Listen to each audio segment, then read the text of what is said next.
Welcome back to Season 2, Episode 4 of 50 Shades of Shilamita with your hostess, Shilamita. And this season, we are talking about It Gets to Be That Easy.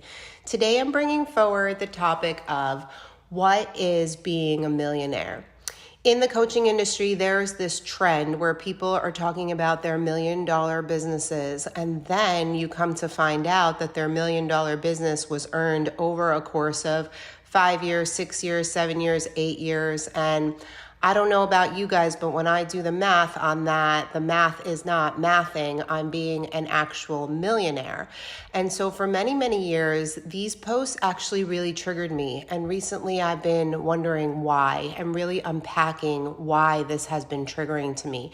One, I think it's deceiving to call yourself a millionaire when you're not. For me, I always thought that being a millionaire meant that you actually had $1 million in your bank, and not that you're banking money to total $1 million. Because if that's the truth, then that means that I ran $1 million acupuncture practice. And so I really started to think about this because somebody in my life that was very close to me once said to me that I have no business teaching other people business because I'm not a millionaire. And while I knew that that statement was not the truth, it did really affect me because of who it was coming from. And I started to really think about that. Do I not know business because I've never had $1 million year? No, that's not the truth. I'm a 6-figure earner, which means that every year I'm making at least $100,000 or more. And so I think in the scheme of things, in the world that we're living in, that's considered to be the 1%. Not everybody is making $100,000 a year. Not everybody has ever made $500,000 in a year, which was my highest impact year. And so I really started to dig deep in this. Like, why does this bother me so much? Like, who cares, really? But the thing is that when you're using numbers like that to have other people buy into your business concept because they think that you're going to help them make that kind of money, then it's being used in a deceptive way. And that's really what was bothering me, because the truth is it doesn't really matter how much I made in my acupuncture business. That's a me, myself, and I thing, right? It was me that was bothered by the numbers that people were presenting. But the more that I looked at it, the prouder I became, because in my 10 years as an acupuncturist, I definitely earned $1 million. I never looked at myself as having $1 million acupuncture practice, and I didn't need to, right? Because that wasn't important. What was important was the result that I was getting from my patients and my clients. And so in the coaching industry, that really is what people should be focusing on, the result of what they're getting people. But people get sucked into the money, and I'm guilty of that too. I mean, in the coaching industry, I've hired people as well because I thought that they were going to help me become a millionaire in the coaching industry. And the truth is, we're doing this work because we're trying to help people, and we get lost in the money story. And a lot of people are walking around with major money stories, myself included. My second book is called From Food Stamps to First Class. So the money story is a big thing for me because in my 20s, I was very successful. I was a 6-figure earner. And then by the time I was 26, I lost everything and ended up on food stamps. Now I understand that I needed to walk that journey because I had a lot of ancestral things that I needed to fix, clean up, and heal from. And so had I not gone down that path and had I just stayed in the level of financial success, then my money stories may have moved on to my children, who then would have had to repeat the cycles of my ancestors. And so because of that, again, I'm really proud of myself and being able to untangle all of this, because it's a really big web that we weave, because people think that money is either the root of all evil or money is the cure to everything. And coming from one end to the other and having the experience of all of it in my younger years, in my older years, and everything in between, I am here to tell you that nobody fucking cares.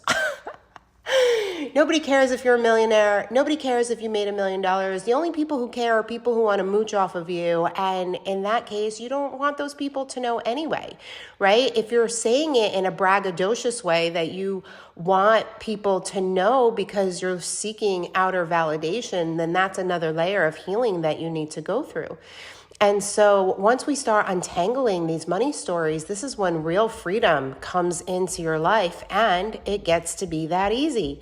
Because when you're living in the money stories and you're worried about what other people are going to think, you're worried about that fact that you need to show face, you need to keep up with the Joneses, you need to do what others are doing, you're already lost and you're not living life to your fullest capacity because you're seeking validation from those who don't even matter.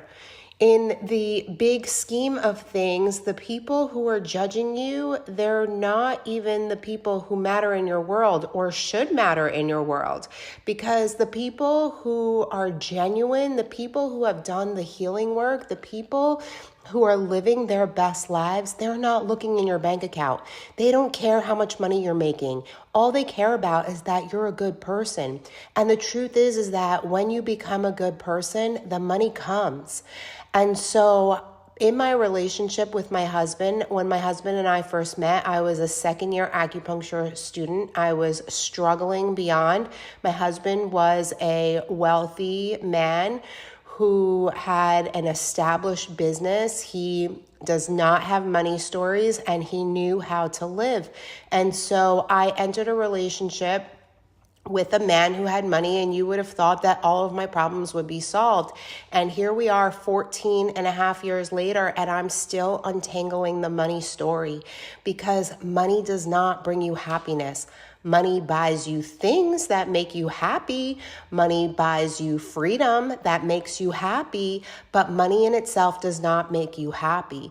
It took me probably 8-9 solid years to really get comfortable with the fact that I even had money. And we're not even talking about my husband's money anymore. I started making money as an acupuncturist in my, I would say, first year of business. I definitely made money. Second year of business, I made really good money. By my third year of business, I was well over 100,000. And so I started creating my own wealth. And I became a very wealthy woman on my own. And part of the stories that really keep me in a shame circle is that I have a lot of shame around living off of my husband. Now, some of you are going to listen to that and be like, that sounds absolutely ridiculous. It sounds absolutely ridiculous coming out of my mouth, because the truth is that's what a husband and wife partnership is, right? We share expenses, we share riches, we share all of the things, right? You're supposed to share in that in a traditional marriage. But for me, I started working when I was 9 years old. And so when I retired as an acupuncturist at 42 years old, my biggest fear was having to depend on somebody else to take care of me. And the reason why I retired as an acupuncturist was because I really wanted my online business to work. I really wanted my books to become the focus of my attention, my speaking engagements, and I really wanted to make a career of inspiring others, not just healing others. And so I wasn't quite sure what that was going to look like, because in my years as an acupuncturist, I made money in my online business, but not enough money for the survival of what I was used to living at. And so here we are. It's been 3.5 years since I've retired, and I'm still entangled in all of this because I have a lot of shame around this. And so as a 6th line in human design, I hold the highest level of wisdom, but I also hold the highest levels of shame. And I am shame slaying all the time, trying to work through a lot of this stuff so that the wisdom can come through and I can really help people. And, in my acupuncture practice, one of my basis of clientele was stay-at-home moms. And I actually feared being a stay-at-home mom because most of them were depressed, had anxiety, and didn't know what their purpose in life was outside of their children and their families. And so in retiring as an acupuncturist, I was really afraid of what would happen if I became a stay-at-home mom. And so I kept my life very much the way that it was, with nannies and personal assistants, and I had a house manager and all the things, while I tried to make my other business grow. And what ended up happening in August of 2022, everybody up and left me. My housekeeper, she moved back to Brazil. My house manager came and gave me her notice. My nanny I needed to fire because she wasn't the right fit. My personal assistant had taken a job with another celebrity. And so my whole world felt like it was crumbling. And I felt like I would never get to the level of success that I was looking for. And the truth is that my success wasn't supposed to come from the outer world. My success needed to come from my inner world. And so that year I became a true stay-at-home mom because I was so scorned. And I was so hurt by what had just happened in my life, how everybody had just exited at one time. And I decided, fuck it, I'm just going to do it myself. And so for several months, I had no nannies, no housekeepers, no anything. It was just me, myself, and I with my children. And that was really, really hard for me. But at the same token, I needed to do it. I needed to prove to myself that I could do it. I needed to show myself that you don't have to be depressed. You don't have to have anxiety. And that you're able to do it all, and it gets to be that easy if you choose to. And now I am back to having a housekeeper. I am back to having support, and I truly love it this way so much better. If there's a choice, the choice is definitely having support in place. But having to do it by myself really helped me build this backbone and really helped me realize the capacity of who I am and what I can do and what I can handle. And the fact that being a millionaire really doesn't matter to anybody or anything, because you don't need $1 million to be happy. It's time freedom that makes me the happiest. And so obviously time freedom comes with having money in most cases. For me, I didn't need to be the producer of that money. And so that was really hard for me. Now, I am so incredibly grateful for my husband, for the way that he provides, for the way that he works for our family. My situation is completely different. I always say the grass isn't greener, because if you were to enter my home Labor Day weekend, my husband worked on Saturday, my husband worked on Monday. Most women would not be able to handle that. They want their husbands home for dinner. They want phones off at dinner. They want sole attention. And that just does not happen in my world. And so because I was an acupuncturist for the first 10 years of our relationship, and I was quote unquote a workaholic, my husband and I matched energy in that. And it was okay that he worked because I worked just as hard. And it was okay that we had staff in place to take care of all of the things. In the end, it was not okay for me because I was having strangers raising my children. And I had to do a lot of work around that. And I'll probably do a separate show episode just on that, because it's really important to be able to work through the shame and the guilt of the choices that we've made in our past, because they've gotten us to where we are now. And now, while I am a quote unquote stay-at-home mom, I'm also an entrepreneur, and I also get to do the things that I desire to do and the things that make me happy while playing the mom role, while being fully present in my children's lives. And it is a fine balance. It is not easy to find this balance, and it's taken me several years to do it, and I'm so proud that I have gotten to this point. That's why I call myself a transformation and lifestyle mentor, because I help women to recreate their lifestyle where they're living in their joy and pleasure and desires, and not in the things that they don't like to do. Now, most people think that you need to be rich in order to live a lifestyle like that, but that is not the truth. The way that I configured my lifestyle this way was when my husband and I first moved in together. I was pregnant with my second son, and our movers did not show up for moving day. And so my massage teacher, when I went to massage school, was at my apartment picking up something that she had purchased for me. And she was like, "Oh, I have a bunch of high school kids who will do anything for $10 an hour." And so the following day, she sent me 5 high school kids to my apartment. And at $50 an hour, I had 5 kids helping me move. And when we moved into the house, I said to my husband, do you think it would be okay for me to bring one of these kids back to help me unpack? Because I was very pregnant. And so I did just that. And then I started to realize for $10 an hour, I could totally bring in help and support for myself. And so what I started doing was I started figuring out how much I made per hour and how many hours a week I was willing to give up in order to have help and support in place. I was not rich. At this time, my husband was already going through a divorce. So I'm not going to say that he wasn't rich, but let's just say that all of his finances were on lockdown. And so it was very dependent on what I was making to bring in this support for myself.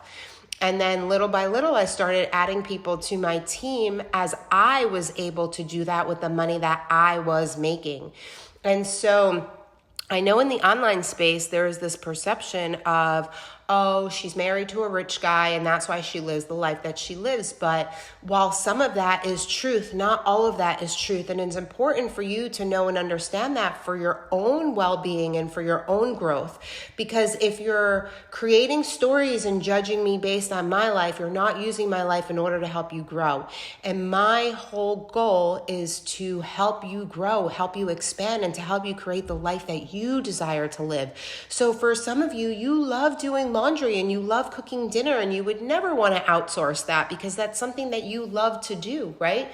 But for others of you who hate doing things like that, it's possible to do without giving up your weekly pay and without, giving up all of your values for it. And obviously at $10 an hour, that's a hard number to probably find people to work at. But minimum wage right now is $15 an hour. That's on the books with taxes taken out. So if you were to pay somebody $15 an hour in cash, there are plenty of people in this world that will work for that money. There are high school students, there are college kids, there are moms that are home that are all looking for extra cash.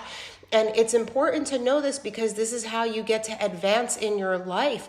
You're not taking advantage of somebody. You're actually helping somebody else in their life, in their journey. I can't tell you how many jobs I worked for $10 an hour when I was hustling and trying to make advances in my life. And this is why the cash culture is so important and we can't get rid of it because the under the table cash jobs are what help people to not only make it through, but they help people to get ahead. And so being a millionaire is kind of a farce because there's people that are claiming to be millionaires who are not. There's people that call themselves millionaires because they've made $1 million over their lifetime. And so is that truth? Yes, that's truth. They're millionaires because they've made $1 million in their lifetime. And so when we make that comparison, I invite you to look at your own life and how much money you've created and wealth you've created in your own life and start to put yourself on your own pedestal of you are amazing no matter how much money you've made and that all the zeros don't matter. They don't have to be in your bank account in order for you to be happy, in order for you to find bliss, and in order for you to live the best life that you can live. It is really important to get these facts straight because I am a 46-year-old woman who has created a ton of wealth in my life. And here I am sitting in these stories trying to untangle the shame around this because it's the shame that I've created for myself. And the shame that I've created for myself has been because of the fear of the judgment of what other people have on me. But the truth is that their judgment just does not matter, right? What other people think of you is none of your business. And their opinions mean nothing. So the less you talk to others, the less that you ask advice for others, the better off your life is going to get. And that gets to be so easy because we're living through hell because of the judgment of other people. And once you start to let that go, that's when freedom sets in and that's when life gets easier and easier. So I really hope that you've enjoyed this episode today. I really hope that it's untangled some things for you today. If you loved it, please like this, share this, and leave me a comment. Let me know that you've been here. Reach out and tell me what other topics you want me to talk about. If you need some guidance and support, I have a monthly group called Gratitude 365 where I show up every single day in there and I help you to align yourself in the energy and frequency of gratitude so that you can manifest your every desires. I hope to see you for episode 5. I love you and thank you for being with me today. Bye.